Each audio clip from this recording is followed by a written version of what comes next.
Daniel 1ನೇ ಅಧ್ಯಾಯ 8ನೇ ವಚನದಲ್ಲಿ ದಾನಿಯೇಲನ ತೀರ್ಮಾನನ ಕುರಿತು ನಾವಿವತ್ತು ಅದರ ಕುರಿತು ಧ್ಯಾನ ಮಾಡಲಿಕ್ಕಿದ್ದೇವೆ.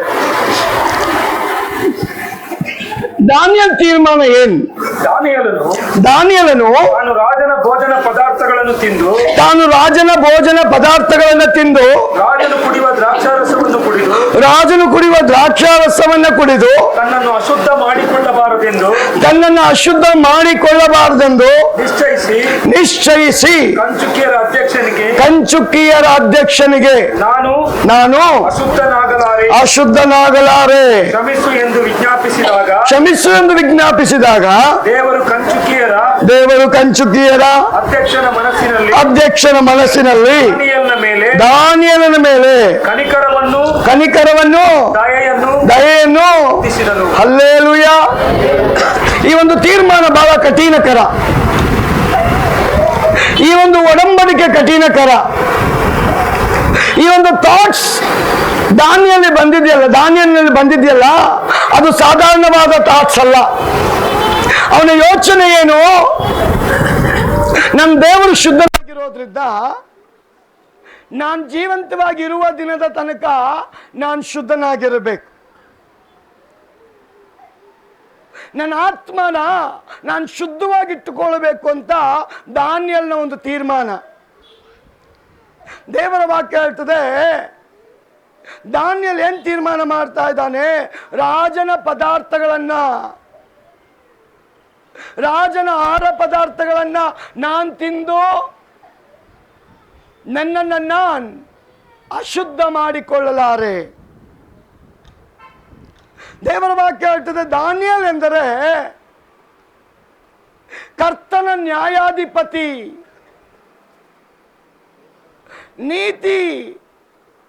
ನೀತಿಯಲ್ಲಿ ನಡೆಯತಕ್ಕವನು ಅಂತ ಬರೆಯಲ್ಪಟ್ಟಿದೆ. ನ್ಯಾಯಕ್ಕನುಗುಣವಾಗಿ ಜೀವಿಸುವಂತವನು ಅಂತ ಬರೆಯಲ್ಪಟ್ಟಿದೆ. ಇವನ್ ದಾನಿಯೇಲ್ ಸಾಧಾರಣವಾದವನಲ್ಲ. ದೊಡ್ಡ ಪ್ರವಾದಿಗಳಲ್ಲಿ ಈತನ ಹೆಸರು ಬರೆಯಲ್ಪಟ್ಟಿದೆ. ಇವನು ಒಬ್ಬ ರಾಜವಂಶಕ್ಕೆ ಸೇರಲ್ಪಟ್ಟವನು, ಸರಿಯಾಗಿ ಒಯ್ಯಲ್ಪಟ್ಟಿದ್ದಾನೆ. ಎಷ್ಟೋ ರಾಜರ ಕೆಳಗೆ ಕೆಲಸ ಮಾಡಲ್ಪಟ್ಟಿದ್ದಾನೆ. ಅನೇಕ ರಾಜರ ಬಳಿಯಲ್ಲಿ ಸೇವೆ ಮಾಡಲ್ಪಟ್ಟಿದ್ರು. ಅವನ ತೀರ್ಮಾನ, ನಾನು ಅಶುದ್ಧನಾಗಲಾರೆ ಅಂತ ಈತ ಮಾತ್ರ ಅಲ್ಲ, ಇವನ ಜೊತೆಲಿದ್ದಂಥ ಸಹೋದ್ಯೋಗಿಗಳು ಅವ್ರ್ಯಾ ಅಂತ ಓದುವಾಗ ದೇವರ ವಾಕ್ಯ ಹೇಳ್ತದೆ, ಶದ್ರಕ್, ಮೇಷಕ್, ಅಬೇದ್ನೆಗೋ ಇವರು ಮೂವರ ಹೆಸರುಗಳು ಅನ್ಯರಾಗಿದ್ದಾಗ ಬೇರೆ ಆಗಿತ್ತು. ಇವರ ಹೆಸರುಗಳನ್ನ ಮಾರ್ಪಡಿಸಿದ್ದಾರೆ. ಇವರ ತೀರ್ಮಾನನು ಏನಂದ್ರೆ, ದಾನಿಯೇಲನ ತೀರ್ಮಾನನೇ ಇವರ ತೀರ್ಮಾನ. ಇವರು ಕಂಚುಕಿಯ ಪ್ರಧಾನ ಕಾರ್ಯದರ್ಶಿಯ ಬಳಿಗೆ ಹೋಗಿ ಹೇಳ್ತಾ ಇದ್ರೆ, ಅಯ್ಯ 10 ದಿನ ಪರೀಕ್ಷೆ ಇದೆಯಲ್ಲ, ಈ 10 ದಿನ ಪರೀಕ್ಷೆಯ ಕಾಲದಲ್ಲಿ ನಮ್ಮನ್ನ ಸ್ವತಂತ್ರವಾಗಿ ನಮ್ಮ ಇಷ್ಟಕ್ಕೆ ಅನುಗುಣವಾಗಿ ನೀನು ಬಿಡುವುದಾದರೆ ಪರೀಕ್ಷೆಯ ದಿನದಲ್ಲಿ ಬರೆದಿಟ್ಕೋ, ಎಲ್ಲರಿಗಿಂತ ಉತ್ತಮವಾದ ಮಾರ್ಕ್ಸ್ ಅನ್ನ ನಾವೇ ಪಡೆಯೋದು. ಆ ಕಾನ್ಫಿಡೆನ್ಸ್ ಇಂದ ಅವರು ಕಂಚುಕಿ ಹತ್ರ ಮಾತಾಡ್ತಾರೆ. ಕಂಚುಕಿ ಸ್ವಂತ ರಿಸ್ಕ್ ಮೇಲೆ ಇವರಿಗೆ ಅವನು ಓಕೆ ಅಂತ ಹೇಳ್ತಾನೆ. ಅದಕ್ಕೆ ಕಾರಣ ಯಾರು ಗೊತ್ತಾ? ದೇವರು ಅಂತ ಸತ್ಯವೇದ ಹೇಳ್ತದೆ. ಆ ಕಂಚುಕಿಯ ಹೃದಯದ ಒಳಗೆ ದೇವರು ಮಾತನಾಡಲ್ಪಟ್ಟ ನಿಮಿತ್ತವಾಗಿ ಆ ಪರೀಕ್ಷೆಗೆ ಸ್ವ ಇಚ್ಛೆ ಪ್ರಕಾರ ಆಹಾರ ಪದಾರ್ಥಗಳನ್ನ ತಿನ್ನೋದಕ್ಕೆ ಅವನ ಅನುಮತಿ ಕೊಡ್ತಾನೆ. 10 ದಿನಗಳಾಯ್ತು. ದೇವರ ವಾಕ್ಯ ಹೇಳ್ತದೆ, ಇವರೆಲ್ಲರೂ ಅಶುದ್ಧವಾದ ಪದಾರ್ಥಗಳನ್ನು ತಿಂದು ನಾವು ಅಶುದ್ಧ ಮಾಡಿಕೊಳ್ಳಬಾರ್ದು. ಕಾರಣ ಏನು ಗೊತ್ತಾ? ರಾಜನ ಪದಾರ್ಥ ರಾವ್ ಭೋಜನ, ರಾಯಲ್ ಭೋಜನ. ಬೇರೆಯವ್ರಿಗೆಲ್ಲ ಒಂದು ಫುಡ್ಡು ಅಂದ್ರೆ ರಾಜನಿಗೆ ಸ್ಪೆಷಲ್ ಫುಡ್ಡು. ನಮ್ಮ ದೇಶದ ಎಷ್ಟೋ ಫ್ರೂಟ್ಸ್, ಎಷ್ಟೋ ತರಕಾರಿಗಳು ಎಷ್ಟೋ ಪದಾರ್ಥಗಳು ಒರಿಜಿನಲ್ ನಮಗೆ ಸಿಗಲ್ಲ. ಅದೆಲ್ಲ ಅಮೇರಿಕಾಗೋ, ಜರ್ಮನ್ಗೋ, ಇಟಲಿಗೋ, ಹೊರದೇಶಗಳಿಗೆ ಹೋಗುತ್ತೆ. ಕಾರಣ ಏನು? ಅವ್ರ ಹಣ ಜಾಸ್ತಿ ಕೊಡ್ತಾರೆ. ನಾವಿಲ್ಲಿ ಹಣ ಕೇಳಿದ್ರೆ ಹಣ ಕೊಡ್ತಾರೆ, ಅವರು ಹಣ ಕೊಟ್ಟು ಒಳ್ಳೆ ಫುಡ್ ತಗೊಳ್ತಾರಂತೆ. ಹಾಗಾದ್ರೆ ರಾಜನಿಗೆ ಮಾಡುವಂಥ ಪದಾರ್ಥ ಹೆಂಗಿರುತ್ತ್ರಿ? Special food. ಆ ಫುಡ್ಡನ್ನು ವಿಶ್ವಾಸದಲ್ಲಿರತಕ್ಕ ವಿಶ್ವಾಸಿಗಳು ರಿಜೆಕ್ಟ್ ಮಾಡ್ತಾ ಇದ್ದಾರೆ. ಅದು ನಮಗೆ ಬೇಡ. ಕಾರಣ ಏನು? ಆ ಕಂಚುಕಿ ಕೇಳ್ತಾನೆ, ಓ ದಾನಿಯಲ್, ನೀನು ಬೇಡ ಅಂತಲ್ಲ, ಕಾರಣ ಹೇಳು ನನಗೆ.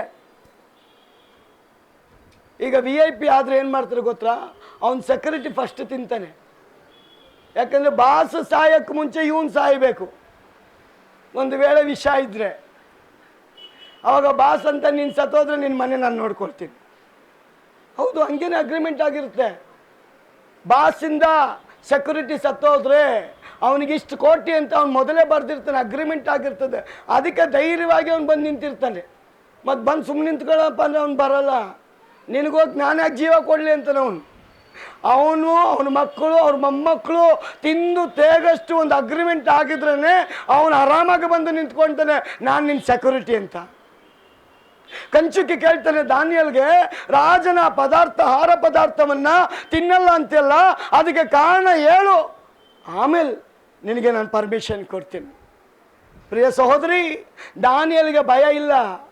ದಾನಿಯಲ್ಗೆ ಭಯ ಇದ್ದಿದ್ದು ದೇವ್ರದ್ದು ಮಾತ್ರ. ರಾಜನ ಭಯ ಇರಲಿಲ್ಲ, ಅಧಿಕಾರಿಗಳ ಭಯ ಇರಲಿಲ್ಲ. ಭಯ ಇಲ್ಲ ಅಂದರೆ ಅವನ ಅಹಂಕಾರದಲ್ಲಿ ಇಲ್ಲ, ಅವನಿಗೆ ಇದ್ದಿದ್ದು ದೇವರ ಭಯ. ಆ ದೇವರ ಭಯ ಇದ್ದ ನಿಮಿತ್ತವಾಗಿ ಕಂಚುಕಿಗೆ ಹೇಳ್ತಾನೆ, ರಾಜನ ಆಹಾರ ಪದಾರ್ಥಗಳನ್ನು ತಿಂದು ನನ್ನ ಆತ್ಮವನ್ನ ನಾನು ಅಶುದ್ಧ ಮಾಡಿಕೊಳ್ಳಲ್ಲ. ಆ ಕಂಚುಕಿಗೆ ಆಶ್ಚರ್ಯ ಆಗೋಗುತ್ತೆ. ಇವನೇನಪ್ಪ ಇವನು ಆತ್ಮ ಶರೀರ ಏನೇನೋ ಹೇಳ್ತಾವನಲ್ಲ ಅಂತ. ಅವನು ಎಕ್ಸ್ಪ್ಲೈನ್ ಮಾಡ್ತಾನೆ, ನಮ್ಮ ಆತ್ಮನ ಕಾಯೋದು ದೇವರು, ನಮ್ಮ ಆತ್ಮನ ಒಳಗೆ ಇರೋದು ದೇವರು. ಅವನು ಶುದ್ಧನಾಗಿರೋದ್ರಿಂದ ನಾವು ಶುದ್ಧರಾಗಿರಬೇಕು. ಅವನು ಹೇಳ್ತಾನೆ, ರಾಜನ ಆಹಾರ ಪದಾರ್ಥ ಬೇಡ ಅಂತ ಹೇಳೋದಕ್ಕೆ ಕಾರಣ ಗೊತ್ತಾ? ನಾನು ಹೇಳಿದ್ರೆ ಅದನ್ನು ಕೇಳೋಕ್ಕೆ ನೀನು ರೆಡಿ ಇದೆಯಾ? ಅದನ್ನು ನೀನು ಅರಗಿಸ್ಕೊಳ್ಳೋಕ್ಕೆ ನೀನು ಸಿದ್ಧನಾಗಿದೆಯಾ? ಅದರ ಸೀಕ್ರೆಟ್ ಏನು ಅಂತ ನಾನು ಹೇಳ.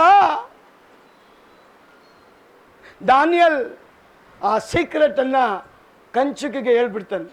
ಅವನು ಕೇಳ್ತಾನೆ, ಏನು ಸೀಕ್ರೆಟ್? ಯಾಕೆ ನೀನು ಆಹಾರ ಪದಾರ್ಥ ತಿನ್ನಲ್ಲ?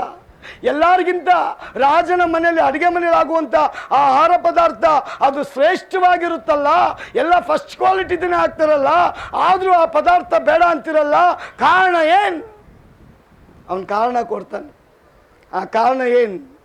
ಪ್ರಿಯ ಸಹೋದರ ಸಹೋದರಿ, ದೇವರ ವಾಕ್ಯದ ಹೇಳ್ತದೆ, ದಾನಿಯಲ್, ಶದ್ರಕ್, ಮೇಷಕ್, ಅಭಿಜ್ಞೆಗೋ ಇವರೆಲ್ಲ ಸೆರೆಮನೆಗೆ ಸೆರೆಯಾಗಿ ಬಂದಿದ್ರು ಸಹ ದೇವರಿಗೋಸ್ಕರ ಆ ಸೆರೆಮನೆಯಲ್ಲಿ ಜೀವಿಸ್ತಾ ಇದ್ದಾರೆ, ಅರಮನೆಯಲ್ಲಿ ಜೀವಿಸ್ತಾ ಇದ್ದಾರೆ. ಎಲ್ಲೇ ಇದ್ರೂ ದೇವರಿಗೆ ಗೌರವ ಕೊಡ್ತಾ ಇದ್ದಾರೆ, ದೇವರಿಗೆ ಭಯ ಪಡ್ತಾ ಇದ್ದಾರೆ, ದೇವರಿಗೆ ವಿಧೇಯರಾಗಿದ್ದಾರೆ, ದೇವರ ಮಾತನ್ನು ಕೇಳ್ತಾ ಇದ್ದಾರೆ. ದೇವರ ಮಾತು ಬಿಟ್ಟು ಬೇರೆ ಮಾತಿಗೆ ಆಸ್ಪದ ಕೊಡ್ತಾ ಇಲ್ಲ. ಅವನು ಕಂಚುಕಿಗೆ ಹೇಳ್ತಾನೆ, ನಾವು ತಿನ್ನಲ್ಲ ಅನ್ನೋದಕ್ಕೆ ಕಾರಣ ಏನು ಗೊತ್ತಾ? ರಾಜನಿಗೆ ಅಂತ ಮಾಡ್ತಿರಲ್ಲ ಆಹಾರನ, ಅದನ್ನು ಮೊದಲು ಎಲ್ಲಿಗೆ ತಗೊಂಡು ಹೋಗ್ತೀರಾ ನೀವು?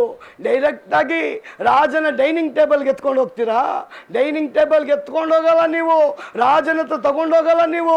ರಾಜ ಆರಾಧನೆ ಮಾಡ್ತಾನಲ್ಲ, ರಾಜ ಅಡ್ಡ ಬೀಳ್ತಾನಲ್ಲ, ರಾಜ ಕೈ ಮುಗಿತಾನಲ್ಲ, ರಾಜ ಒಂದನ್ನು ಸ್ಥಾಪನೆ ಮಾಡಿದ್ದಾನಲ್ಲ, ಅದರ ಮುಂದೆ ಎತ್ಕೊಂಡೋಗಿಡ್ತೀರಲ್ಲ, ಅದು ನನಗೆ ಗೊತ್ತಿದೆ. ನಿಮಗೆಲ್ಲ ಅದು ಇಷ್ಟ, ನಾನು ಆರಾಧನೆ ಮಾಡೋ ದೇವ್ರಿಗೆ ಇಷ್ಟ ಇಲ್ಲ.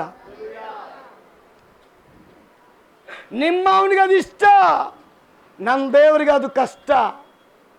ಎಸ್ಪೆಷಲಿ ವಿಶ್ವಾಸಿಗಳು ಮಾಡುವಾಗ ದೇವರಿಗೆ ನೋವಾಗುತ್ತಂತೆ.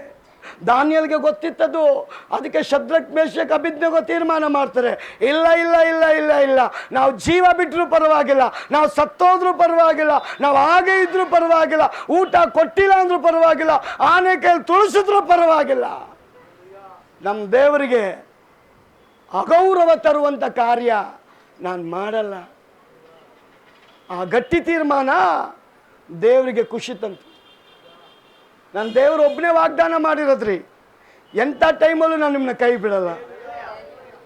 ಎಂಥ ಟೈಮೇ ಆಗೋಗಿರಲಿ, ನಾನು ನಿಮ್ಮನ್ನ ಕೈ ಬಿಡಲ್ಲ. ಎಷ್ಟು ಜನ ನಂಬ್ತೀರಾ? ಕೈ ಬಿಟ್ಟಿಲ್ಲ ನನ್ನ ದೇವ್ರು ನಿಜವಾಗ್ಲು. ದಾನಿಯಲ್ಗೆ ಚೆನ್ನಾಗಿ ಗೊತ್ತಿತ್ತು, ರಾಜ ಒಂದು ವೇಳೆ ಕೈ ಬಿಡ್ಬೋದು, ನನ್ನ ದೇವ್ರು ಕೈ ಬಿಡಲ್ಲ. ಅವ್ರು 3 ಜನ ಮಾತಾಡಿಕೊಂಡು ಈ 4 ಜನ ಒಂದು ತೀರ್ಮಾನಕ್ಕೆ ಬರ್ತಾರೆ, ಆಹಾರ ಪದಾರ್ಥ ತಿಂದು ನಾವು ಹೊಲಸು ಮಾಡಲ್ಲ. ಅದೇ ಸಾಧಾರಣ ಆಹಾರ ಕೊಟ್ಟಿರೋರು ತಗೊಳ್ತಾ ಇದ್ರು ಏನೋ ಗೊತ್ತಿಲ್ಲ. ರಾಜನಿಗೆ ಹೋಗೋ ಸ್ಪೆಷಲ್ ಫುಡ್ಡನ್ನು ಯಾಕೆ ಬೇಡ ಅಂದರು? ವಿಗ್ರಹಗಳ ಬಳಿಗೆ ಹೋದ ನಿಮಿತ್ತವಾಗಿ. ಅದು ನನ್ನ ದೇವರಿಗೆ ಅವತ್ತಲ್ಲ ಇವತ್ತು ಇಷ್ಟ ಇಲ್ಲ. ಅವತ್ತೊಂದು ನ್ಯಾಯ, ಇವತ್ತೊಂದು ನ್ಯಾಯ ಇಲ್ಲ.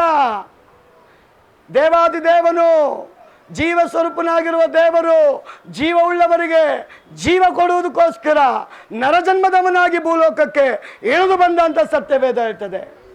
ಅವನ ನಾಮ ಹೇಳಿಕೊಳ್ಳುವ ಪ್ರತಿಯೊಬ್ಬರಿಗೂ ರಕ್ಷಣೆ, ನಿತ್ಯ ಜೀವ, ಪರಲೋಕ ರಾಜ್ಯದ ಬಾಧ್ಯಸ್ಥತೆ ನನ್ನ ದೇವರು ಕೊಡಲಿಕ್ಕೆ ಶಕ್ತನಾಗಿದೆ. ಆ ತೀರ್ಮಾನ ಮಾಡಿದ್ರು ಅವರು. ರಾಜನವರೆಗೂ ಹೋಯ್ತು ನ್ಯೂಸು. ಆ ತೀರ್ಮಾನ ಬಿದ್ದೋಗ್ಲಿಲ್ಲ ರೀ. ಎಲ್ಲಿವರೆಗೂ ಸ್ಟ್ರಾಂಗ್ ಆಗೋಯ್ತು ಅಂದರೆ, ಬೆಂಕಿಲಿ ನಡ್ಸೋಕ್ಕೆ ದೇವರು ಅವ್ರನ್ನ ರಾಜ ತೀರ್ಮಾನ ಮಾಡ್ತಾನೆ. ಕಂಪ್ಲೇಂಟ್ ಹೋಗುತ್ತೆ. ಕಂಪ್ಲೇಂಟ್ ಹೋಗೋದು ಗೊತ್ತಾಗುತ್ತೆ. ಏನು ಗೊತ್ತಾದ್ರೂ ಇವರ ನಂಬಿಕೆ ಹಚ್ಚಲ್ಲ, ಇವರ ವಿಶ್ವಾಸ ಹಚ್ಚಲ್ಲ, ಇವರ ಸ್ಥಿರತೆ ಹಚ್ಚಲ್ಲ. ಇವ್ರು ಯಾವುದಕ್ಕೂ ಶೇಕ್ ಆಗಲಿಲ್ಲ. ಸಾಯೋದಕ್ಕೂ ಸಿದ್ಧರಾದ್ರು. ದೇವರನ್ನ ಆರಾಧನೆ ಮಾಡ್ತಾ ಇದ್ರು. ದೇವರ ಮೇಲೆ ಇಟ್ಟ ನಂಬಿಕೆ ಬಿದ್ದೋಗದ ಕಾರಣ ರಾಜ ಹೇಳ್ತಾನೆ ಮಂತ್ರಿಗಳ ಮೂಲಕ, ಅವ್ರಿಗೋಗಿ ಹೇಳ್ರಿ, ಗೊತ್ತಿಲ್ದಿರೋ ತಪ್ಪು ಮಾಡಿಬಿಟ್ಟಿದ್ದಾರೆ ಪಾಪ, ಕಡೆ ಚಾನ್ಸ್, ಎಲ್ಲರ ಮುಂದೆ ಕ್ಷಮಾಪಣೆ ಕೇಳಿ ಅದಕ್ಕೆ ಹೋಗಿ ಅಡ್ಡಿ ಬಿದ್ದು ಬಿಡಲಿ, ನಾನು ಗೊತ್ತಿಲ್ದಿರ ಬಿಟ್ಟು ಬಿಡ್ತೀನಿ. ಅವ್ರಂತಾರೆ, ರಾಜ ನೀನೇನು ಮಾಡಿದ್ರು ನಿನ್ನ ಮಾತಿಗೆ ನಾವು ಬದ್ಧರಾಗಲ್ಲ. ನಮ್ಮ ಜೀವನ ಆಲ್ರೆಡಿ ಜೀವವುಳ್ಳ ದೇವ್ರ ಕೈಗೆ ಕೊಟ್ಟು ಬಿಟ್ಟಿದ್ದೀವಿ. ನಾವು ಇದ್ರೂ ಸರಿನೇ, ಇಲ್ಲದೆ ಹೋದ್ರೂ ಸರಿನೇ, ನಮ್ಮ ದೇವರ ನಾಮ ಮಹಿಮೆ ಪಡಿಸೋದಕ್ಕೆ ನಾನು ಇವತ್ತಿಗೂ ಜೀವಂತವಾಗಿದ್ದೀನಿ. ಆ ವರ್ಡ್ ಪರಲೋಕದ ದೇವರಿಗೆ ಮಹಿಮೆ ತರುವಂಥದ್ದಾಗಿತ್ತು. ಪರೀಕ್ಷೆ ಪ್ರಾರಂಭ. ಆ ಪರೀಕ್ಷೆನ ನೋಡೋದಕ್ಕೆ ದೇವರು ಇಡೀ ರಾಜ್ಯದ ಜನರನ್ನು ಕೊಂಡು ತಂದಿದ್ದಾನೆ. ಶದ್ರಕ್, ಮೇಷಕ್, ಅಬೇದ್ನೆಗೋ ಅವ್ರನ್ನ ಕರೆಸಿ ಬೆಂಕಿಯನ್ನು ಉರಿಸೋದಕ್ಕೆ ಪ್ರಾರಂಭ ಮಾಡಿಸಿ ಅವರಿಗೆ ಭಯದ ವಾತಾವರಣವನ್ನು ಸೃಷ್ಟಿ ಮಾಡುವುದಕ್ಕೋಸ್ಕರ ಆ ಬಾವಿಯಲ್ಲಿ ಉರಿತಾ ಇದ್ದ ಬೆಂಕಿಯನ್ನ ಎಣ್ಣೆ ಒಯ್ದು ಅಧಿಕ ಮಾಡಿದ್ರಂತೆ. ಅನ್ಯರು ಏನು ಮಾಡ್ತಾರೆ ಗೊತ್ತಾ ನಿಮಗೆ? ವಿಶ್ವಾಸಿಗಳಿಗೆ ಬಂದಂಗೆ ದಡ ಬಡ ಬಡ ಬಡ ಬಡ ಅಂತ ಮಾಡಿಬಿಡ್ತಾರೆ. ನಿಮ್ಮ ಕೈ ಕಾಲಲ್ಲಿ ನಡಗಬೇಕು ಅವ್ರು ಮಾಡಿದ್ದು ನೋಡಿ. ಬೇಕಂತ ನೋಡ್ರಿ, ಅವರು ಮೊದಲು ನಿಮ್ಮ ಅಟ್ಮಾಸ್ಫಿಯರ್ ವಾತಾವರಣನ ಗಲಿಬಿಲಿ ಮಾಡಿಬಿಡ್ತಾರೆ. ನಿಮ್ಮ ಕೈ ಕಾಲೇ ಓಡಬಾರ್ದು. ಇನ್ಮೇಲೆ ಹಂಗಾದ್ರೆ ನೀವೇನು ಮಾಡಬೇಕು? ಧೈರ್ಯವಾಗಿ ನಿಂತಿರ್ಬೇಕು. ಪಾಸ್ಟು ಧೈರ್ಯವಾಗಿ ನಿಲ್ಲ ಕೇಳೋರಪ್ಪ, ಹೊಡೆದ್ರು ಹೊಡ್ಸ್ಕೊಂಡು ಹೋಗ್ಬಿಡ್ತಾರೆ. ಹಂಗಲ್ಲ. ಧೈರ್ಯ ಅಂದರೆ ಬೈಬಲಲ್ಲಿ ಯಾಕೋ ಹೇಳ್ತಾನೆ, ದೇವರಿಗೆ ಒಳಗಾಗ್ರಿ, ಸೈತಾನ್ ಎದುರಿಸ್ರಿ, ಆಗಲಾತ ನಿಮ್ಮನ್ನು ಬಿಟ್ಟು. ಒಂದು ಆಮೇಲೆ ಹೇಳ್ರಿ, ಹಲ್ಲೆಲೂಯಾ, ಹಲ್ಲೆಲೂಯಾ, ಹಲ್ಲೆಲೂಯಾ. ಎಷ್ಟು ಜನ ನಂಬ್ತೀರ ನೀವು ಗದರಿಸಿದ್ರೆ ದೆವ್ವ ಹೋಗುತ್ತೆ ಅಂತ? ನಂಬಿಕೆ ಇದೆಯಾ ನೀವು ಗದರಿಸಿದ್ರೆ ದೆವ್ವ ಹೋಗುತ್ತೆ ಅಂತ? ನೀವು ಗದರಿಸಿ ನೋಡ್ರಿ, ದೆವ್ವ ಹೋಗುತ್ತೆ. ಶಂಕರವ್ರೊಬ್ಬರಿಗೆ ದೆವ್ವ ಮೀಟ್ ಆಗಿರೋದು. ಎಲ್ಲರೂ ದೆವ್ವನ ಮೀಟ್ ಮಾಡಬೇಕು. ಎಷ್ಟು ಜನ ಮೀಟ್ ಮಾಡಕ್ಕೆ ರೆಡಿ ಇದ್ದೀರಾ? ಮೋಹಿನಿನ ಎಷ್ಟು ಜನ ಮೀಟ್ ಆಗಿದ್ದೀರಾ? ಅಯ್ಯೋ ಬ್ರದರ್, ದೆವ್ವನ ಮೀಟ್ ಆಗ್ತೀವಿ ಬ್ರದರ್, ಮೋಹಿನಿ ಬಿಟ್ಟೆ ಬೇಡ. ಇನ್ನು ಕೆಲವ್ರು ಅಂತಾರೆ, ನನ್ನ ಗಂಡನೇ ನನಗೆ ದೆವ್ವ. ಇನ್ನು ಕೆಲವ್ರು, ನನ್ನ ಹೆಂಡ್ತಿನೇ ದೆವ್ವ ಬ್ರದರ್, ಯಾವಾಗ ಅವ್ರ ಮೇಲೆ ಬಂದು ಬಿಡ್ತದೋ ಗೊತ್ತಾಗಲ್ಲ, ಈ ದೆವ್ವಕ್ಕಿಂತ ಆ ದೆವ್ವ ವಾಸಿನ ಅಂತಾರೆ. ನಿಜ, ದೆವ್ವಗಳಲ್ಲೂ ಡಿಫ್ರೆಂಟ್ ಇದೆ. ಸುಮ್ಮನೆ ನಾನು ಹೇಳ್ತಾ ಇಲ್ಲ, ನಿಜವಾಗ್ಲೂ ಹೇಳ್ತಾ ಇದ್ದೀನಿ. ಬೇಕಾದ್ರೆ ನೀವು ಯೋಚನೆ ಮಾಡ್ತಾ ಇರ್ರಿ. ಒಂದು ದೆವ್ವ ಐತೆ, ಅದಕ್ಕೆ ಅದೇ ಹೇಳ್ಕೊಳ್ತಿದ್ದೆ, ನಾನು ಲೂಸು ಅಂತ. ನಾನು ಮೊನ್ನೆ ತಾನೇ ಒಬ್ರಿಗೆ ಹೇಳ್ಕೊಟ್ಟೆ, ನೀನು ಚೆನ್ನಾಗಿದ್ದೀಯ, ಯಾಕೆ ಸುಮ್ಮನೆ ಲೂಸು ಲೂಸು ಲೂಸ್ ಅಂತ ಇರೋರಿಗೆಲ್ಲ ಲೂಸ್ ಮಾಡ್ತೀಯ ಅಂತ. ಪ್ರಿಯ ಸಹೋದರಿ, ಯೋಬ ಹೇಳ್ತಾನೆ, ನೀನು ಯಾವುದಕ್ಕೆ ಭಯ ಪಡ್ತೀಯೋ ಅದು ನಿನ್ನ ಹಿಂದೆ ಬರುತ್ತೆ. ದಾನಿಯಲ್, ಶದ್ರಕ್, ಮೇಷಕ್, ಅಬೇದ್ನೆಗೋ ರಾಜನ ಮುಂದೆ ತೀರ್ಮಾನ ಮಾಡ್ತಾ ಇದ್ದಾರೆ, ಪಕ್ಕದ ಮನೆಯವ್ರ ಮುಂದೆ ಅಲ್ಲ, ಮನೆಯಲ್ಲಿರೋ ತಂದೆ ತಾಯಿ ಮುಂದೆ ಅಲ್ಲ, ಇಡೀ ಸಾಮ್ರಾಜ್ಯವನ್ನ ನೋಡಿಕೊಳ್ಳತಕ್ಕ ಒಡೆಯನ ಮುಂದೆ ಹೇಳ್ತಾ ಇದ್ದಾರೆ, ನಾವು ಆರಾಧನೆ ಮಾಡೋ ದೇವರ ಮಾತನ್ನೇ ಕೇಳೋದು, ನಿನ್ನ ಮಾತು ಕೇಳಲ್ಲ. ಎಲ್ಲ ಮಾತಂತ ಹೇಳಿಲ್ಲ, ಧಾರ್ಮಿಕ ವಿಷಯ ಬಂದರೆ ನಾವು ದೇವ್ರ ಮಾತೇ ಕೇಳೋದು. ಬೇರೆ ಆಜ್ಞೆಗಳೆಲ್ಲ ನಿನ್ನ ಮಾತಿಗೆ ವಿಧೇಯರಾಗ್ತೀವಿ. ಕೆಲಸ ಮಾಡೋಕ್ಕೆ ಹೇಳ್ತೀಯಾ, ಮಾಡ್ತೀವಿ. ನೀನೇನು ಹೇಳ್ತೀಯ ಅದನ್ನು ಮಾಡ್ತೀವಿ. ಆದರೆ ಧಾರ್ಮಿಕ ವಿಷಯಕ್ಕೆ ಬಂದಾಗ, ಆತ್ಮಿಕ ವಿಷಯಕ್ಕೆ ಬಂದಾಗ, ಜೀವವುಳ್ಳ ದೇವರ ಮಾತನ್ನು ಮಾತ್ರ ನಾನು ಕೇಳಕ್ಕೆ ರೆಡಿ. ಆ ವಿಷಯದಲ್ಲಿ ಯಾವ ಕಾರಣಕ್ಕೂ ನಾನು ಕಾಂಪ್ರಮೈಸ್ ಇಲ್ಲ. ರಾಜನಿಗೆ ಕೋಪ, ಇಡೀ ರಾಜ್ಯದ ಮುಂದೆ ಇವ್ರು ಹೇಳ್ತಾವ್ರಲ್ಲ ಅಂತ ಬೆಂಕಿನ ಉರಿಸ್ತಾ ಇದ್ದಾರೆ, ಅವ್ರನ್ನ ನಿಲ್ಲಿಸಿದ್ದಾರೆ, ಅದನ್ನು ಅಧಿಕ ಮಾಡ್ತಾ ಇದ್ದಾರೆ, ಕಡೆಗೆ ಅವರನ್ನು ಒಳಗಾಕಿದ್ದಾರೆ. ಪ್ರಿಯ ಸಹೋದರಿ, ದೇವರ ವಾಕ್ಯ ಹೇಳ್ತದೆ, ಇವರ ತೀರ್ಮಾನ ಅಚ್ಚಲವಾಗಿ ಇದ್ದ ನಿಮಿತ್ತವಾಗಿ ಬೆಂಕಿಲಿ ಇದ್ದಾಗಲೂ ನನ್ನ ದೇವರು ನಿಮ್ಮನ್ನು ಸುಡೋಕ್ಕೆ ಬಿಡಲ್ಲ. ಅನ್ಯಾಯ ಮಾಡೋ ದೇವರಲ್ಲ, ತಮಾಷೆ ನೋಡ್ಕೊಂಡು ಮೌನವಾಗಿ ಕೂರೋ ದೇವರಲ್ಲ. ಅವನಿಗಾಗಿ ನಿಂತಂಥವರಿಗೆ ಹೇಳುದು ಬಂದು. ನಾನು ಹೇಳ್ತಾ ಇಲ್ಲ, ಬೈಬಲ್ ಹೇಳ್ತದೆ, ಮೂವರು ಹೋಗಿದ್ದು ಅವ್ರು ನೋಡ್ತಾ ಇದ್ದಾರೆ. ರಾಜ ಕೇಳ್ತಾನೆ, ಏನೋ ಒಂದು ಶಬ್ದನೂ ಬರ್ತಾ ಇಲ್ವಲ್ಲ, ಅವ್ರ ಕೂಗ್ ಶಬ್ದ ಬರ್ತಾ ಇಲ್ವಲ್ಲ, ಚೀರ ಶಬ್ದ ಬರ್ತಾ ಇಲ್ವಲ್ಲ, ಅಯ್ಯಯ್ಯೋ ಅಯ್ಯಯ್ಯೋ ಅಂತ ಕೂಗವ್ರ ಶಬ್ದ ಬರ್ತಾ ಇಲ್ವಲ್ಲ, ಏನಾಗಿದೆ ಸ್ವಲ್ಪ ನೋಡು. ಕೆಲವ್ರು ಸ್ಕೂಲಲ್ಲಿ ಟೀಚರ್ ಕೋಲ್ ಎತ್ಕೊಳ್ಳಂಗಿಲ್ಲ, ಲಬ ಲಬ ಲಬ ಲಬ ಲಬ ಅಂದ್ಬಿಟ್ಟು. ನಮ್ಮ ಟೈಮಲ್ಲಿ ಹಂಗೆ ಕೂಗ್ತಾ ಇದ್ದೆ, ಇವಾಗ ಹೆಂಗೆ ಈಗ ಹೊಡಿಯಂಗೆ ಇಲ್ಲ. ಹೊಡೆದ್ರೆ ಮಕ್ಕಳು ಬುದ್ಧಿ ಬರ್ತದೆ. ಈಗ ಟೀಚರು ಹೊಡಿಯಂಗಿಲ್ಲ, ತಂದೆ ತಾಯಿಯೂ ಹೊಡಿಯಂಗಿಲ್ಲ. ಅದು ದೇವ್ರಿಗೆ ಸ್ತೋತ್ರ. ದಾನಿಯಲ್ ತೀರ್ಮಾನ ಇಡೀ ದೇಶವನ್ನೇ ದೇವರನ್ನ ಪರಿಚಯ ಪಡಿಸುವಂಥ ತೀರ್ಮಾನ. ಎಲ್ಲರಿಗೂ ಪರೀಕ್ಷೆ ಬರಲ್ಲ ರೀ. ಪರೀಕ್ಷೆ ಬಂದಾಗ ಬಿಡದೆ ನೀವು ಪರೀಕ್ಷೆಗೆ ಅಟೆಂಡ್ ಆಗ್ರಿ, ನಮ್ಮ ದೇವ್ರು ನಿಮ್ಮ ಕೈ ಬಿಡಲ್ಲ. ಪರೀಕ್ಷೆ ಬಂದಾಗ ಅಟೆಂಡ್ ಮಾಡ್ರಿ. ಆ ಪರೀಕ್ಷೆಯಲ್ಲಿ ಫೇಲ್ ದೇವ್ರ ಮಕ್ಕಳಿಗೆ ದೇವ್ರು ಮಾಡಲ್ಲ. ಒಂದು ಆಮೇಲೆ ಹೇಳ್ರಿ, ಶದ್ರಕ್, ಮೇಷಕ್, ಅಬೇದ್ನೆಗೋ ಬೆಂಕಿಲಿ ಹೋಗಿದ್ದಾರೆ, ಎಲ್ಲರೂ ನೋಡ್ತಾವ್ರೆ. ಒಬ್ಬ ಹೇಳ್ತಾನೆ, ರಾಜ ನಾವು ಹಾಕಿದ್ದು ಎಷ್ಟು ಜನ ಅಂತ ಅವನಿಗೆ ಕೇಳ್ತಾನೆ. ಇವನು ಅವನಂತಾನೆ, ಲೂಸ್ ಹಾಕಿದ್ದು ನೀನಾ ನಾನಾ? ಅವನಂತಾನೆ 3 ಜನ. ಮತ್ತೆ ಏನು ಕಾಣ್ತಾ ಐತೆ ನಿನಗೆ ಒಳಗೆ? ಅವನು ಹೇಳ್ತಾನೆ, ನನ್ನ ಕಣ್ಣು ಸರಿ ಇಲ್ಲ, ಇನ್ನೊಬ್ಬನ ಕಳಿಸು ಅಂತಾನೆ. ಒಂದು ಅಲ್ಲೇಲು ಹೇಳ್ರಿ. ಅವನು ಹೇಳ್ತಾನೆ, 3 ಜನ ತಾನೇ ಹೋಗಿದ್ದು, ಆದ್ರೆ ಒಳಗಡೆ 3 ಕಾಣ್ತಾ ಇಲ್ಲ, 4. ಅದರಲ್ಲಿ 3ರಲ್ಲಿ ಒಬ್ಬ ಯಾರೋ ಎಕ್ಸ್ಟ್ರಾ ಬಂದವನಲ್ಲ, ಅವನು ಡಿಫ್ರೆಂಟ್ ಆಗಿದ್ದಾನೆ. ಅವನ ಪವರ್ ಇಲ್ಲಿ ಹೊಡಿತಾ ಐತೆ. ಆ ಮುಖದ ಹೊಳಪು ಅಂತ ದಗದಗಿಸುವಂತ ಬೆಂಕಿ ಒಳಗಡೆಯಿಂದ ಅವನ ಮುಖದ ಪವರ್ ಮಹಿಮೆ ಆಗಿ ಕಾಣ್ತಾ ಇದೆ. ರಾಜ ಇವನು ಹೇಳುವಾಗ ರಾಜನಿಗೆ ಭಯ ಸ್ಟಾರ್ಟ್ ಆಗೋಗ್ಬಿಡ್ತು. ಇವನೇನು ಹಿಂಗೆ ಹೇಳ್ತಾವನೆ? ವಿಶ್ವಾಸ ಹಂಗೆ ಇರಬೇಕು. ನೀವು ಆಡೋ ಮಾತಲ್ಲೇ ಪಂಚ್ ಬರ್ಬೇಕು ಆಚೆ. ನೀವು ಆಡೋ ಮಾತಲ್ಲೇ ಕಾಯಿಲೆ ಹೋಗ್ಬಿಡ್ಬೇಕು ಅವನಿಗೆ.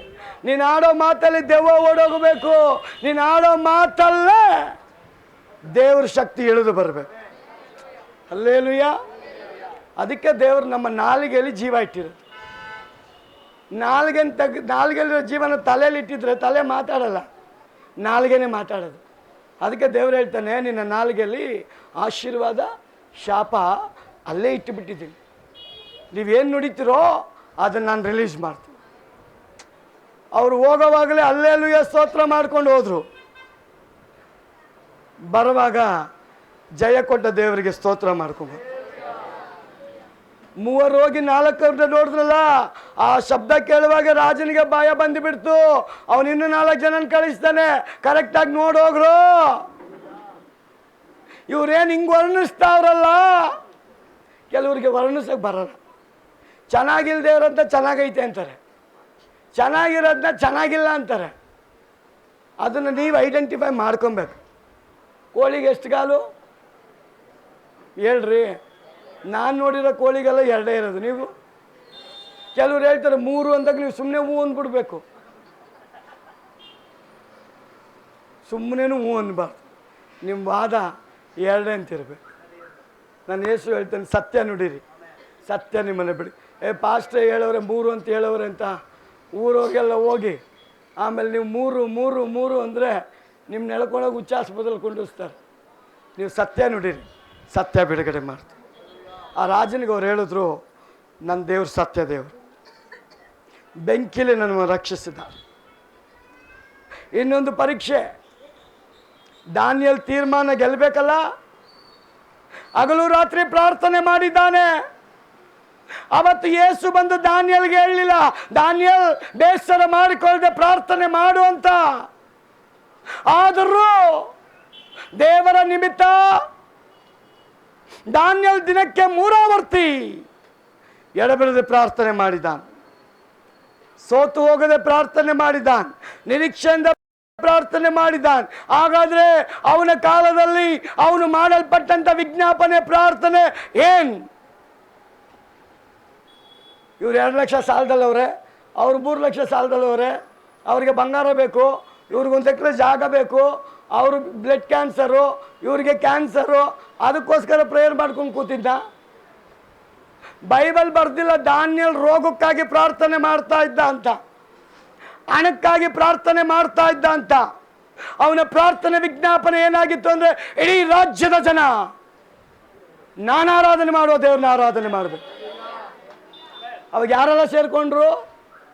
ಚೆನ್ನಾಗಿರೋನು, ಕುಂಟ, ಕುರುಡ, ಕ್ಯಾನ್ಸರ್ ಇರೋನು, ಇಲ್ಲದೆ ಇರೋನು ಎಲ್ಲ ಸೇರ್ಕೊಂಡ್ಬಿಟ್ರು. ನಾವೇನು ಮಾಡ್ತಾ ಇದ್ದೀವಿ? ಗುರಿ ಇಟ್ಟೆ ಹೊಡಿತಾ ಇದ್ದೀವಿ. Cancer cancer cancer cancer. ದೇವ್ರಂತ ಕ್ಯಾನ್ಸರ್ ಹೋಗ್ಸಲ್ಲ. ಏನೀಗ ಅವ್ನು ಕ್ಯಾನ್ಸರ್ ಹೋಗಲ್ಲ, ಇವನು ಕ್ಯಾನ್ಸರ್ ಬಿಡಲ್ಲ. ನೀವೇನು ಆರಾಧನೆ ಮಾಡಬೇಕು ಅಂದರೆ, ಆ ಕ್ಯಾನ್ಸರ್ ಪೇಷಂಟು ನಿನ್ನ ಆರಾಧನೆ ಮಾಡಲಿದ್ದೇವೆ. ಹಲ್ಲೆಲೂಯಾ.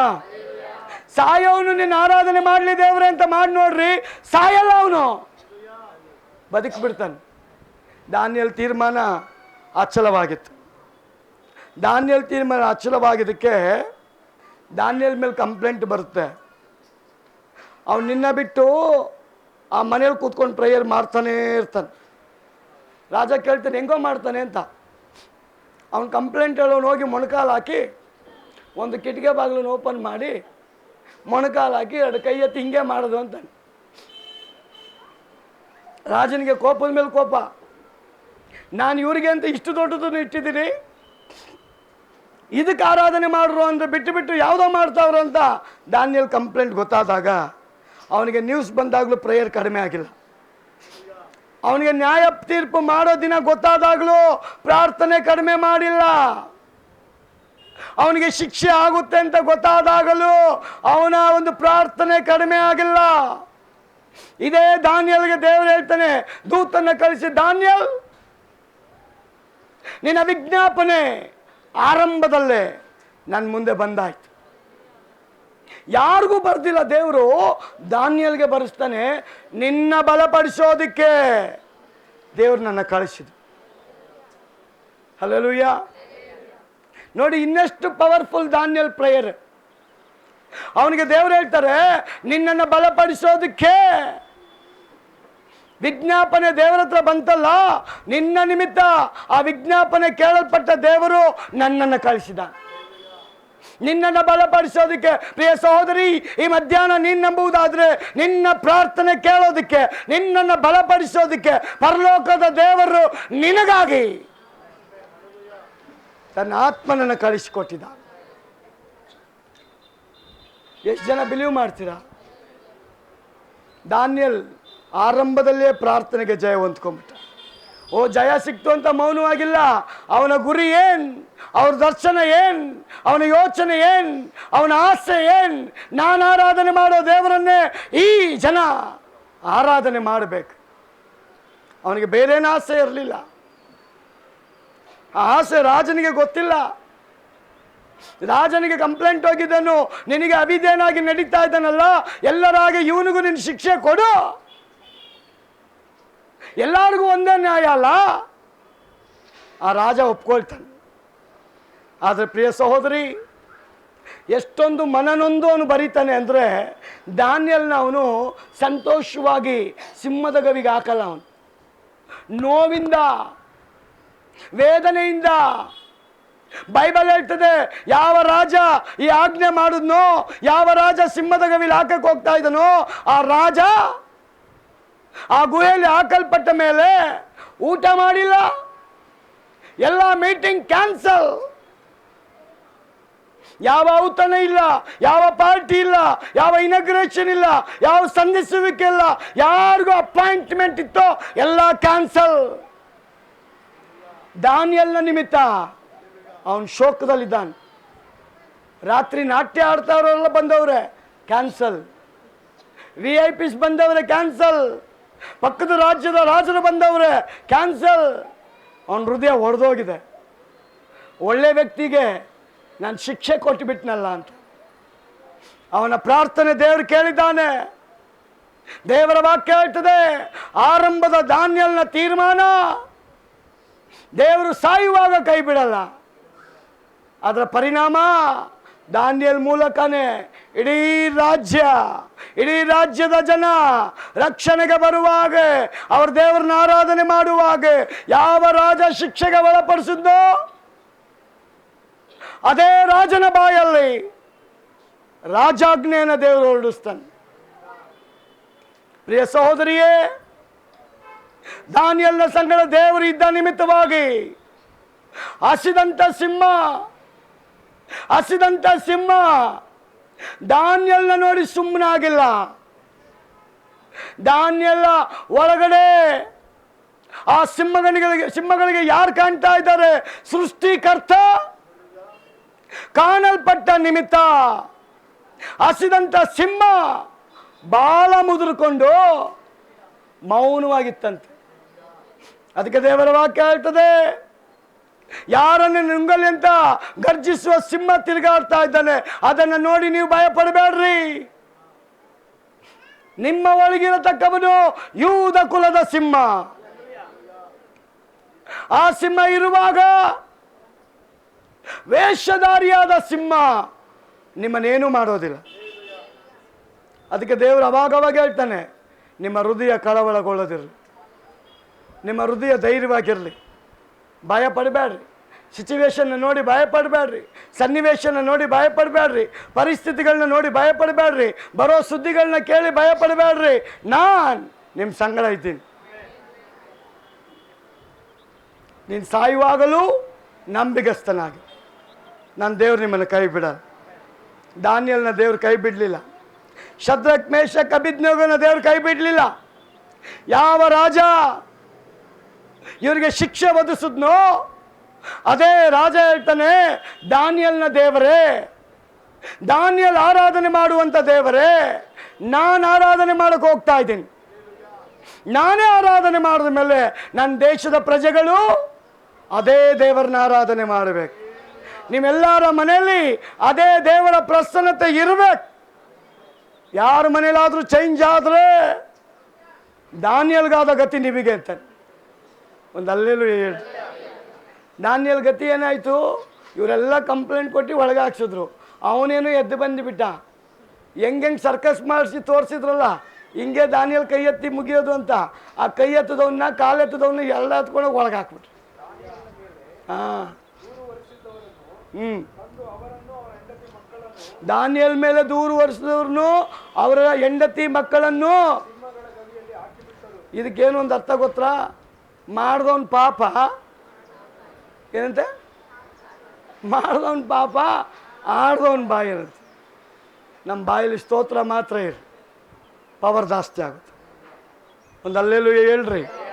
ಆದ ಕಾರಣ ಪ್ರಿಯರೇ, ನಾವು ಒಂದು ತೀರ್ಮಾನ ಮಾಡೋಣ, ನನ್ನ ಯೇಸು ಪರಿಶುದ್ಧನಾಗಿದ್ದಾನೆ. ಅವನ್ನ ಆರಾಧನೆ ಮಾಡೋ ನೀವು ಪರಿಶುದ್ಧರಾಗಿ. ದಾನಿಯೇಲ್ ಈ ಶದ್ರಕ್ ಮೇಷಕ್ ಅಬೇದ್ನೆಗೋ ರಾಜನ ಮುಂದೆ ತೆಗೆದು ತೀರ್ಮಾನ. ಇವತ್ತು ಎಷ್ಟೋ ಮನೆಗಳಲ್ಲಿ ಮದುವೆ ಆಗುವಾಗ ಸಮಸ್ಯೆ, ಸತ್ತಾಗ ಸಮಸ್ಯೆ, ಒಳ್ಳೆ ಕಾರ್ಯಗಳಾಗುವಾಗ ಸಮಸ್ಯೆ. ಅವ್ರ ಮಕ್ಕಳಿಗೆ ಕೇಳ್ತಾರೆ, ಏಸು ಬೇಕಾ ಆಸ್ತಿ ಬೇಕಾ? ಅವ್ರಿಗೆ ಕನ್ಫ್ಯೂಷನ್. ನೀವು ಯಾವಾಗ ಏಸು ಅಂತಿರೋ ಪರಲೋಕದ ಆಸ್ತಿ ನಿಮ್ಮ ಪಾಲಾಗುತ್ತೆ. ಇಷ್ಟೇನಾ? ಏಸುನೇ ಬೇಕು ಅಂದಾಗ ಪರಲೋಕದ ಆಸ್ತಿ ಪ್ರಜರಲ್ಲಿ ಹೋಗಿ ನಾವು ಅನುಭವಿಸೋಕ್ಕಾಗುತ್ತಾ? ಇಲ್ಲೇನೋ ಅಪ್ಪ ಕೊಟ್ಟರೆ ಅದು ಮಾರ್ಕೊಂಡು ಇದು ಮಾಡ್ಕೊಂಡು ತಗೊಬೋದು. ಅಲ್ಲಿ ಏಸಪ್ಪನ ಆಸ್ತಿ ಇಟ್ಕೊಂಡು ನಾನೇನು ಮಾಡಲಿ? ಇದು ಯಾವುದು ನಿಮ್ಮನ್ನ ಮೇಲೆ ಕರ್ಕೊಂಡು ಹೋಗಲ್ಲ. ಅದೊಂದೇ ಶಾಶ್ವತ. ಹಲ್ಲೆಲೂಯ. ನನಗೆ ಮೊನ್ನೆ ಒಬ್ಬರು ಫೋನ್ ಮಾಡಿದರು, ನಿಮಗೆ ಎಂಥ ಮನೆ ಬೇಕು ಹೇಳಿ, ನಾನು ಕಟ್ಕೊಡ್ತೀನಿ, ನಾನು ಹೇಳ್ದಂಗೆ ನೀವು ಕೇಳಿ ಅಂತ. ಐ ಆಮ್ ಸಾರಿ, ನಾನು ಏಸು ಹೇಳ್ದಂಗೆ ಕೇಳೋದು. ನೀನು 3 ಬೆಡ್ರೂಮ್ ಮನೆ ಕಟ್ಕೊಡ್ತೀಯ, ನನಗೆ ಪರ್ಮನೆಂಟ್ ಮನೆ ಅವನು ಕಟ್ಕೊಡ್ತಾನೆ. Hallelujah, hallelujah. ಆದ ಕಾರಣ ಒಂದು ತೀರ್ಮಾನ ನಿಮ್ಮ ಲೈಫನ್ನು ಚೇಂಜ್ ಮಾಡುತ್ತೆ. ಒಂದು ತೀರ್ಮಾನ ದೇವರ ನಾಮ ನಿಮ್ಮಲ್ಲಿ ಘನಪಡಿಸುತ್ತೆ. ಒಂದು ತೀರ್ಮಾನ ನಿಮ್ಮ ಮೂಲಕ ಅನ್ಯ ಜನಗಳನ್ನು ದೇವರ ಕಡೆಗೆ ಕರ್ಕೊಂಡು ಬರ್ತಾರೆ. ಒಂದು ಆಮೇಲೆ ಹೇಳ್ರಿ. ಎಷ್ಟು ಜನ ಪರೀಕ್ಷೆಗೆ ರೆಡಿ ಆಗಿದ್ದೀರಾ? ಜನರ ಮುಂದೆ ಹೋಗಿ ನಿಲ್ಲಕ್ಕೆ ಎಷ್ಟು ಜನ ರೆಡಿ ಆಗಿದ್ದೀರಾ? ಅವ್ರು ಕರೆದಾಗ ಹೋಗ್ರಿ, ಸುಮ್ಮನೆ ನೀವೇ ಹೋಗ್ಬಿಟ್ಟಿರ. ಆಮೇಲೆ ಎಲ್ಲರಿಗೂ ಬರಲ್ಲ ಶೋಧನೆ. ಬಂತಾ ಧೈರ್ಯವಾಗಿ ಫೇಸ್ ಮಾಡಿ. ಎಸ್, ನಾನು ಯೇಸುನ ಆರಾಧನೆ ಮಾಡ್ತೀನಿ. ಆವಾಗ ನಿಮ್ಮ ದೇವ್ರ ಕೈ ಬಿಡಲ್ಲ. ನಿಮ್ಮ ಪಾಸ್ಟ್ರು ಕೈ ಬಿಡ್ಬೋದು, ನಾನು ದೇವ್ರ ಕೈ ಬಿಡಲ್ಲ. ಒಂದು ವೇಳೆ ಪಾಸ್ಟ್ರು ಓಡೋಗ್ಬಿಡ್ಬೋದು ಈ ಊರು ಬಿಟ್ಟು ಬೇರೆ ಊರಿಗೆ, ಏಸು ಓಡೋಗಲ್ಲ. ನಿನ್ನ ಹತ್ರ ಬಂದವ್ರನ್ನ ಓಡ್ಸೋಕ್ಕೆ ಏಸು ಬರುತ್ತೆ. ದೇವ್ರ ಜೊತೆ ಆವಾಗಲೇ ಮಾತಾಡಿದೆ. ಎಷ್ಟು ಜನ ಮಾತಾಡಿದ್ದೀರಾ, ಆಟ ಆಡಿದ್ದೀರಾ? ನಾನು ಮುಗಿಸ್ತೀನಿ. ಮಂಜು ಇದ್ರ ಇವತ್ತಲ್ಲಿ? ರಾಷ್ಟ್ರವ್ರಿಗಿದ್ರ? ಮೇಘರಾಜ್ ಇದ್ರು. ಇವತ್ತು ಹೊಸಬ್ರು RTO ಆಫೀಸರ್ ಜೊತೆ ಅವ್ರ ತಮ್ಮ ಬೇರೆ ಬಂದುಬಿಟ್ಟಿದ್ರು. ಅವರು ನನ್ನ ನೋಡೋಕ್ಕೆ ಬಂದ್ರಂತೆ ಬೆಂಗಳೂರಿಂದ. ಅಪ್ಪ ಈಯಪ್ಪ ಒಂಥರ ಎಲ್ಲರಿಗೂ ಫೋನ್ ಹೊಡೆದು ಕರೀತಾವ. ನನ್ನ ನೋಡೋಕೆ ಬರಬಾರ್ದು ಯಾರು, ನಾನೆಲ್ಲ ದೇವ್ರನ್ನ ನೋಡೋಕೆ ಬರ್ಬೇಕು. ನನ್ನ ನೋಡಿದ್ರೆ ನಿಮ್ಗೇನು ಯೂಸ್ ಇಲ್ಲ, ನಾನು ದೇವ್ರನ್ನ ನೋಡಿದ್ರೆ ನಿಮ್ಗೆ ಯೂಸ್. ಅವ್ರು ಹೇಳ್ತಾರೆ, ನಾನು ದೆವ್ವದ್ದು ಮಾತಾಡ್ದೆ ಅಲ್ಲಿ. ದೆವ್ವ ಇದೆ ಅಂತ ಎಷ್ಟು ಜನ ನಂಬ್ತೀರಾ ಅಂತ. ಆ ಯಪ್ಪ ಎತ್ತುಬಿಟ್ಟು ಕೈ. ನಾನು ಇವನು ಯಾವ ದೆವ್ವ ನೋಡೋನಪ್ಪ ಅಂದ್ಕೊಂಡೆ. ಅವರೆಲ್ಲ ಮುಗೀತು. ಸರ್, ನನಗೊಂದು 2 ನಿಮಿಷ ಮಾತಾಡೋಕ್ಕೆ ಅವಕಾಶ ಕೊಡ್ತೀರಾ? ನಾನು ಇವನೇನು ಹೇಳ್ತಾನಪ್ಪ ಹೊಸಬ. ಅಲ್ಲಿ ಮೈಕ್ ಕೊಡೋಕ್ಕೆ ಭಯ ನಮಗೆ. ಒಬ್ಬೊಬ್ರು ಅರ್ಧ ಗಂಟೆ ಮಾತಾಡ್ಬಿಡ್ತಾರೆ. ನಮ್ಮ ಚರ್ಚಲ್ಲಿ ಮೈಕ್ ಕೊಡ್ತೀವಿ ಅಂದರೂ ಮಾತಾಡಲ್ಲ, ಅಲ್ಲಿ ಮಾತಾಡಬೇಡ ಅಂದರೂ ಮಾತಾಡ್ತೀವಿ ಅಂತಾರೆ. ನಮಗೂ ಅವ್ರಿಗೆ ಅದೇ ಡಿಫ್ರೆಂಟ್. ಪರವಾಗಿಲ್ಲ. ಆ ಯಪ್ಪ ಮಾತಾಡ್ತಾರೆ. ಅವ್ರು ಹೇಳ್ತಾರೆ, ಸರ್, ನಾನು ಯೇಸು ಸ್ವಾಮಿನ ರೂಪದಲ್ಲಿ ನೋಡಲಿಲ್ಲ, ಆ ಬೆಳಕಲ್ಲಿ ನೋಡಿದೆ. ಆ ಬೆಳಕು ಹೋಗಲೇ ಇಲ್ಲ ಅಂತೆ. ಒಂದು ದಿನ ನೋಡಿ ಬಿಟ್ಟುಬಿಟ್ಟೆ. ನನಗೆ ಕನ್ಫ್ಯೂಷನ್ ಆಯಿತು. ನಾನು ತಿರ್ಗಾ ಕೇಳಿದೆ, ಯೇಸುವೆ ನೀನೇನೇ ಆಗಿದ್ರೆ ತಿರ್ಗಾ ಒಂದು ಸಲ ಬಾರಪ್ಪ. ನೋಡ್ರಿ, ಯಥಾರ್ಥ ಪ್ರೇಯರ್ಗೆ ದೇವರು ಇಲ್ಲ ಅಂತ ಹೇಳಲ್ಲ. ಅವನು ಹೇಳ್ತಾನೆ 2ನೇ ಸಾರಿ ಪ್ರೇಯರ್ ಮಾಡಿದಂತೆ ಅದೇ ಬೆಳಕು ಹೆಂಗೆ ಬಂತು ಅಂದರೆ ಬೈಬಲ್ನಲ್ಲಿ ಅದಕ್ಕೆ ಆಧಾರ ಐತೆ. ಏನಂದ್ರು ಮೇಘರಾಜ್ ಅವರು? ಪಂಚಶತಮಾನದ ದಿನದಲ್ಲಿ ಹೆಂಗೆ ಬಂತಂತೆ? ಬಿರುಗಾಳಿಯೋಪಾದಿಯಲ್ಲಿ. ಅವನು ಹೇಳ್ತಾನೆ, ಆ ಬೆಳಕು, ಆ ಒಂದು ಪ್ರಸನ್ನತೆ, ಆ ಒಂದು ಗಾಳಿ ಬಿರುಗಾಳಿಯೋಪಾದಿಯಲ್ಲಿ ನಾನಿರೋ ಕೋಣೆನ ತುಂಬ್ಕೊಂಡ್ಬಿಡ್ತು. ಅವನು ಯಾರು ಹೇಳ್ತಾ ಇರೋದು? ಅವನು 10 ವರ್ಷದ ಬಿಲೀವರ್ ಹೇಳ್ತಾ ಇಲ್ರಿ. ಅವನೊಬ್ಬ ಆಫೀಸರ್. ಅವನ ಬಾಯಲ್ಲಿ ಬರ್ತಾರ ಸ್ಟೇಟ್ಮೆಂಟ್. ಅವನು ಹೇಳ್ತಾನೆ ಆ ಚರ್ಚವ್ರಿಗೆ, ಯೇಸು ನಿಜವಾದ ದೇವರು, ನೀವು ನಂಬ್ರಿ. ಯೇಸು ನಿಜವಾದ ದೇವರಮ್ಮ, ಆ ದೇವ್ರನ್ನ ನೀವು ನಂಬ್ರಿ, ಬಿಡಬೇಡಿ ಅಂತ. ಅವನು ಹೇಳ್ತಾನೆ, ಆ ದೇವರ ದರ್ಶನ ನಾನು ವಿಗ್ರಹಗಳ ರೂಪದಲ್ಲಿ ನೋಡಲಿಲ್ಲ, ಬೆಳಕಿನ ರೂಪದಲ್ಲಿ ನೋಡಿದ್ದೀನಿ. ಆ ಬೆಳಕಿನ ರೂಪದಲ್ಲಿ ನಾನು ನೋಡಿದ್ದೀನಿ. ನೀವು ಕೇಳ್ರಿ, ಪಾಸ್ಟರ್ ಅವ್ರು ಹೇಳ್ತಾ ಇದ್ರಲ್ಲ, ಆ ಮಾತು 100ಕ್ಕೆ 100 ಸತ್ಯ ಅಂತ ಅವನು ಹೇಳ್ತಾನೆ. ಹಾಗಾದರೆ ನನ್ನ ದೇವರು ಯಾರನ್ನ ಸಂಧಿಸ್ಬೇಕೋ, ಯಾವಾಗ ಸಂಧಿಸ್ಬೇಕೋ ಆ ಟೈಮ್ ನಿಗದಿ ಮಾಡಿದ್ದ ಅಂದರೆ ಯಾರೂ ತಪ್ಪಿಸ್ಕೊಳ್ಳೋಕ್ಕಾಗಲ್ಲ. ಆ ಅಪ್ಪನಿಗೆ ಮಾತಾಡುವಾಗ ಅವನ ಪೊಸಿಷನ್ನ ಮರೆತು ಕಣ್ಣಲ್ಲಿ ನೀರು ಹಾಕ್ತಾನೆ. ಸರ್, ನೀವು ಹೇಳಿದೆಲ್ಲ ಮಾತು ಸತ್ಯ, ನೀವು ಹೇಳಿದೆಲ್ಲ ಮಾತು ಸತ್ಯ. ಹಾಗಾದ್ರೆ ಸತ್ಯ ದೇವ್ರನ್ನ ಆರಾಧನೆ ಮಾಡೋರೆ ನಿಮ್ಮ ಮೂಲಕ ಸತ್ಯ ಹೇಳಿಸೋದಕ್ಕೆ ದೇವ್ರು ಇಷ್ಟಪಡ್ತಾನೆ. ಮೋಸಸ್ಗೆ ದೇವ್ರು ಹೇಳ್ದ, ಫರೋಹನ ಮುಂದೆ ನಿನ್ನ ರಾಜನಾಗಿಡಲ್ಲ, ನಾನು ನಿನ್ನ ದೇವರಾಗಿಡ್ತೀನಿ. ನಿನ್ನ ರಾಜನಾಗಿಡಲ್ಲ, ನಾನು ದೇವರಾಗಿ. ರಾಜನಿಗೆ ರಾಜನಾಗಿಟ್ರೆ ಅದಕ್ಕೆ ವ್ಯಾಲ್ಯೂ ಇಲ್ಲ. ರಾಜನಿಗಿಂತ ದೊಡ್ಡವನು ಯಾರಂದ್ರೆ ದೇವರೇ. ಆ ಮೋಸಸ್ಗೆ ದೇವರು ಹೇಳ್ತಾನೆ, ಫರೋಹನ ಮುಂದೆ ನಾನು ರಾಜನಾಗಿ ಅಲ್ಲ, ದೇವರಾಗಿ, ಈಕ್ವಲ್ ಟು ಗಾಡ್, ನನಗೆ ಸರಿಸಮವಾಗಿ ನಿನ್ನ ಅಲ್ಲಿ ಇಡ್ತೀನಿ. ಕಾರಣ ಏನು? ದೇವರು ಉಪಯೋಗ ಮಾಡೋರಿಗೆ ಹೇಳ್ತಾನೆ ದೇವರು, ಇವತ್ತು ನಿಮ್ಮನ್ನು ಅನ್ಯ ಜನಗಳ ಮುಂದೆ ನನ್ನ ಸ್ಥಾನದಲ್ಲಿ ನಿಮ್ಮನ್ನು ಇಡಕ್ಕೆ ಇಷ್ಟಪಡ್ತೀನಿ. ನೀವು ಮಾತಾಡುವಾಗ ಅವರಿಗೆ ಬಿಡುಗಡೆ, ನೀವು ಮಾತಾಡುವಾಗ ಅವರಿಗೆ ಸಮಾಧಾನ, ನೀವು ಮಾತಾಡುವಾಗ ಅವ್ರಿಗೆ ಎಂಕರೇಜ್, ನೀವು ಮಾತಾಡುವಾಗ ಅವ್ರಿಗೆ ಬೂಸ್ಟ್, ನೀವು ಮಾತಾಡುವಾಗ ಅವ್ರು ಎದ್ದೇಳ್ತಾರೆ, ನೀವು ಮಾತಾಡುವಾಗ ಅವ್ರು ನಂಬುತ್ತಾರ್ರಿ. ಕಾರಣ ಏನು? ಯೇಸು ಯಾರಲ್ಲಿದ್ದಾನೋ ಅವರಿಗೆ ಬಿಡುಗಡೆ ಅಂತ, ದೇವರ ಆತ್ಮನ ಎಲ್ಲಿದ್ದಾನೋ ಅಲ್ಲಿ ಬಿಡುಗಡೆ ಅಂತೆ. ಆಗ ನೀವು ಮಾಡೋ ಮೊಣಕಾಲಿನ ಪ್ರಾರ್ಥನೆ, ವಿಜ್ಞಾಪನೆ ಪ್ರಾರ್ಥನೆ ನನ್ನ ದೇವರ ಅಲ್ಪ ಅಂತ ಅನಿಸೋದೇ ಇಲ್ಲ. ನಮ್ಮ ಪ್ರಾರ್ಥನೆನ ಜನ ಅಲ್ಪ ಅಂತ ಅನಿಸ್ಬೋದು, ನಮ್ಮ ಉಪವಾಸ ಪ್ರಾರ್ಥನೆನ ಜನ ಗೇಲಿ ಮಾಡ್ಬೋದು, ನಮ್ಮ ಪ್ರಾರ್ಥನೆಗಳನ್ನ ನೋಡಿ ನಗಾಡಬಹುದು. ಆದರೆ ಕರೆಯಲ್ಪಟ್ಟ ದೇವರು ನಗಾಡಲ್ಲ, ಕರೆಯಲ್ಪಟ್ಟ ದೇವರು ಗೇಲಿ ಮಾಡಲ್ಲ, ಕರೆಯಲ್ಪಟ್ಟ ದೇವರು ಕ್ರಿಟಿಸೈಸ್ ಮಾಡಲ್ಲ, ಕರೆಯಲ್ಪಟ್ಟ ದೇವರು ನಮ್ಮನ್ನ ರಿಜೆಕ್ಟ್ ಮಾಡಲ್ಲ. ನಿನ್ನ ಮೂಲಕ ದೇವ್ರು ಇದ್ದೀನಿ ಅಂತ ಅವನು ತೋರಿಸೋದಕ್ಕೆ ಇಷ್ಟಪಡ್ತಾನೆ. ಎಷ್ಟು ಜನ ರೆಡಿಯಾಗಿದ್ದೀರಾ? ದೇವರ ವಾಕ್ಯ ಹೇಳ್ತದೆ, ದಾನಿಯೇಲ್ ತೀರ್ಮಾನ ರಾಜನ ಮುಂದೆ ಇತ್ತು. ಹಾಗಾದರೆ ದೇವರು ದಾನಿಯೇಲನ ಮೋಸೆ ರೂಪದಲ್ಲೇ ರಾಜನ ಮುಂದೆ ಸಾಧಾರಣ ವ್ಯಕ್ತಿಯಾಗಲ್ಲ, ಅಸಾಧಾರಣ ವ್ಯಕ್ತಿಯಾಗಿ ದೇವರನ್ನೇ ಡೈರೆಕ್ಟಾಗಿ ಕಾಣೋ ಹಾಗೆ. ಅದು 1 ಸಿಂಹ 2 ಸಿಂಹ ಅಲ್ಲಂತೆ. ಚರಿತ್ರೆ ಹೇಳ್ತದೆ, 1000 ಗಟ್ಟಲೆ ಸಿಂಹ ಒಬ್ಬ ದಾನಿಯೇಲನ ತಿನ್ನಕ್ಕೆ ಬಿಟ್ಟವ್ರು. ನಂಬಕ್ಕೆ ಅಸಾಧ್ಯ.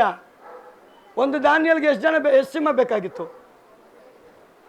ಒಂದೇ, ಅದು ಮರಿ ಸಾಕಾಗಿತ್ತು. ಆದರೆ ಹಿಸ್ಟ್ರಿ ಹೇಳ್ತದೆ 1000 ಗಟ್ಟಲೆ ಸಿಂಹ ಇತ್ತಂತೆ. ಹಾಗಾದರೆ ನಿಮ್ಮನ್ನು ನನ್ನನ್ನು ತಿನ್ನೋಕ್ಕೆ ಸೈತಾನ್ ಒಬ್ಬನೇ ಬರೋದೇ ಇಲ್ಲ, ಅದನ್ನು ತಲೆಯಿಂದ ಬಿಟ್ಟು ಬಿಡ್ರಿ.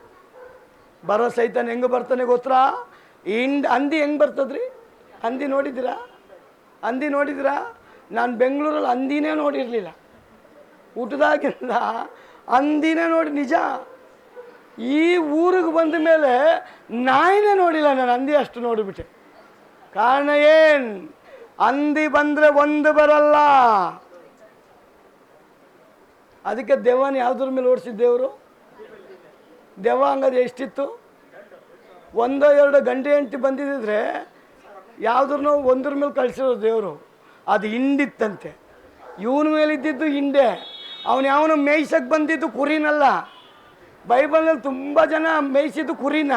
ಆ ನತದೃಷ್ಟ ಯೇಸು ಮುಂದೆ ಬಂದಿದ್ದು ಹಂದಿ ಮೇಯಿಸ್ಕೊಂಡು. ಅದಕ್ಕೆ ದೇವ್ರ ವಾಕ್ಯ ಹೇಳ್ತದೆ. ಹಂಗಾದ್ರೆ ಒಂದು ಕಡೆ ಎಲ್ಲೋ ಯೇಸುಗೂ ಹಂದಿ ಅಂದ್ರೆ ಇಷ್ಟ ಇಲ್ಲ, ಆದರೆ ನಾವು ಹಂದಿ ಮಾಂಸನ ಬಿಡದೆ ತಿಂತೀವಿ. ಅದಕ್ಕೆ ನಂದೇನು ಕಾಂಪ್ರಮೈಸ್ ಇಲ್ಲ ರೀ. ವಾಕ್ಯ ಹೇಳ್ತದೆ, ದೇವರು ಆ ಹಿಂಡನ್ನು ಅವನು ಗದರಿಸಿ ಒಂದು ಹಂದಿಗಳ ಮೇಲೆ ಕಳಿಸ್ತಾನೆ. ಪ್ರಿಯ ಸಹೋದರಿ, ನಿನ್ನ ತೀರ್ಮಾನ ದೊಡ್ಡ ಕಾರ್ಯ ಮಾಡೋದಕ್ಕೆ ಇಷ್ಟಪಡ್ತೇನೆ. ನಿನ್ನ ಪ್ರಾರ್ಥನೆ ನಿನ್ನ ಲೈಫಲ್ಲಿ ದೊಡ್ಡ ಕಾರ್ಯ ಮಾಡ್ತೇನೆ. ನಮ್ಮನ್ನು ಒಪ್ಪಿಸ್ಕೊಡೋಣ. ನೀವು ಪ್ರಾರ್ಥನೆ ಮಾಡುವಾಗ ಯಾರೂ ಡಿಸ್ಕರೇಜ್ ಆಗಬೇಡಿ. ನನ್ನ ಪ್ರೇಯರ್ ದೇವ್ರು ಕೇಳ್ತಾನ? ನನ್ನ ಪ್ರೇಯರ್ ದೇವ್ರು ಕೇಳಲ್ವಾ? ಇಲ್ಲ ಇಲ್ಲ ಇಲ್ಲ ಇಲ್ಲ. ನೀವು ಯಾರೇ ಆಗಿರಲಿ ಅಪ್ಪ ಅಂತ ಕೇಳ್ರಿ, ನನ್ನ ದೇವ್ರು ನಿಮ್ಮ ಪ್ರೇಯರ್ ಕೇಳ್ತಾನೆ. ಏಸಪ್ಪ ಅಂತ ಕರೀರಿ. ನೀವೆಂಥ ಪಾಪಿ ಆಗಿದ್ರು, ನಾವು ಯಾರೇ ಆಗಿದ್ರು, ಒಪ್ಪಿಕೊಂಡು ಕೇಳೋದಾದರೆ ಕರುಣಿಸೋ ದೇವರೇ ನಮ್ಮ ದೇವರು. ಆದ ಕಾರಣ ಈ ಆರಾಧನೆಯಲ್ಲಿ ನಮ್ಮನ್ನು ಒಪ್ಪಿಸ್ಕೊಡೋಣ, ಒಂದು ತೀರ್ಮಾನ ಮಾಡೋಣ. ನಾವು ಅಶುದ್ಧ ಆಗಬಾರ್ದು. ನನ್ನ ಕರ್ತನ ನಿಮಿತ್ತ, ನನ್ನಲ್ಲಿ ವಾಸ ಮಾಡೋ ದೇವರ ನಿಮಿತ್ತ, ನನ್ನಲ್ಲಿರೋ ಪರಿಶುದ್ಧಾತ್ಮನ ನಿಮಿತ್ತ ನಾನು ಆತ್ಮಕ್ಕೆ ಏನಿಷ್ಟನೋ ಅದನ್ನೇ ಭುಜಿಸಬೇಕು, ಏನಿಷ್ಟನೋ ಅದನ್ನೇ ಸೇವನೆ ಮಾಡಬೇಕು, ಏನಿಷ್ಟನೋ ಅದನ್ನೇ ನಾನು ಮಾಡಬೇಕು. ಅದು ನೀವು ಮಾಡ್ಕೊಂಬಂಡ್ರೆ ನಿಮ್ಮನ್ನು ದೇವರು ಸಾಧಾರಣ ಜನರಿಂದ ಅಸಾಧಾರಣವಾಗಿ ಬೆಳೆಸ್ತಾನೆ. ದೇವರಿಗೆ ಮಹಿಮೆ ಪಡಿಸ್ರಿ, ದೇವರು ನಿಮ್ಮನ್ನು ಮಹಿಮೆ ಪಡಿಸ್ತಾನೆ.